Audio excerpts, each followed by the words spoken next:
What's up everyone, welcome to my review of Deadpool and Wolverine. I immediately want to clarify that this is a spoiler-free review. So I'm not going to say anything about spoilers, I'm just going to talk about things that already have been revealed in the trailer. Next up, also the comments. Keep that clean, don't post any spoilers in it, don't be an asshole. Just keep it clean from spoilers. And if you want me to talk about spoilers, just say so and then I will make a follow-up video where I'll talk about spoilers. With that out of the way, let's begin. For those who somehow don't know, Deadpool and Wolverine is about Wade Wilson needing to find a purpose for his life after he quit being Deadpool. The Time Variant Authority, or the TVA for short, gives Wade this chance. From that point forward, Wade meets up with Wolverine and starts a journey to find Wade's purpose in life. The story for this movie is like that of Spider-Man No Way Home for me. It's not perfect, but it gets the job done. Ryan Reynolds and Hugh Jackman are great as their respective characters, but Hugh is obviously the standout. You can see that he wanted to be in this movie and didn't just get in because of the Disney Marvel money. The rest of the cast also played their parts well, with a special shout out to Emma Corrin as Cassandra Nova. You can tell that she's having fun with the role and actually trying to be a good villain. Next up, the action. No, who am I kidding? The action is great, just like the other Deadpool and Wolverine movies, and in some instances the action is also funny. Speaking of funny, the movie's humor is also very great. From running jokes throughout the movie to one-off jokes, the humor is of the same level of the other Deadpool movies, which you might see as a negative, but I see it as being great. Now, without spoiling the most of them, the cameos were awesome to see. From the ones which were already revealed in the trailers, like Sabretooth or Laura Kinney, the ones which they kept a secret were also great to see.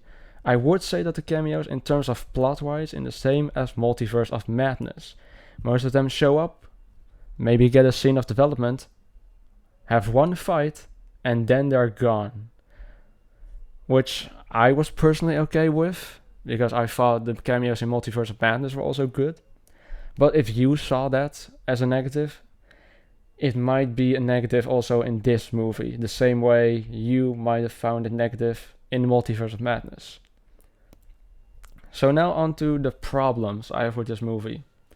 To start, some characters that I wish to see more of weren't in the movie much. Of course, I already named Laura Kinney and Sabretooth, but to give another example, I thought that Lady Deadpool would be a bigger part in the movie, but her role was actually very small.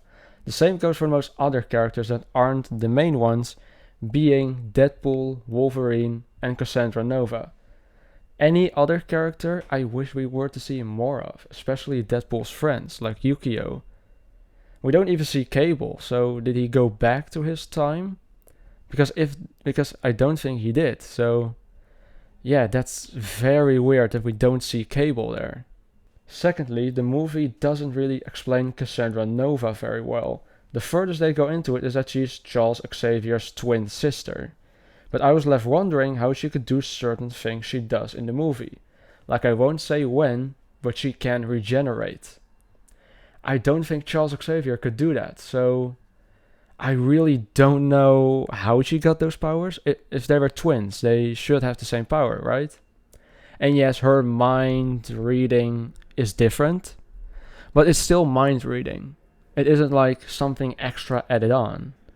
So yeah, I just thought they could have explained Cassandra Nova better. But beyond those two problems, I thought the movie was great. I thought it was a lot of fun, it was funny, the action was great, Hugh Jackman and Ryan Reynolds were always perfect.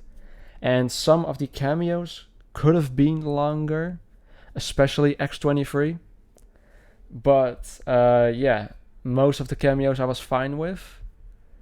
But just some, like X-23, Lady Deadpool, and then another one, because I think that this is the last chance we're gonna see them. So I felt they were a little bit wasted, but I guess we'll see what the MCU has to offer in the future so that we maybe see them again. And just so everyone knows, this movie only has a end credit scene. Something plays during the credits, but the only full scene is after the credits. So stay tuned for that. With all of this said, my final score for Deadpool and Wolverine is a 9 out of 10. And I would highly recommend it you see this in the cinema. Nope, I'm actually okay. Thank you very much.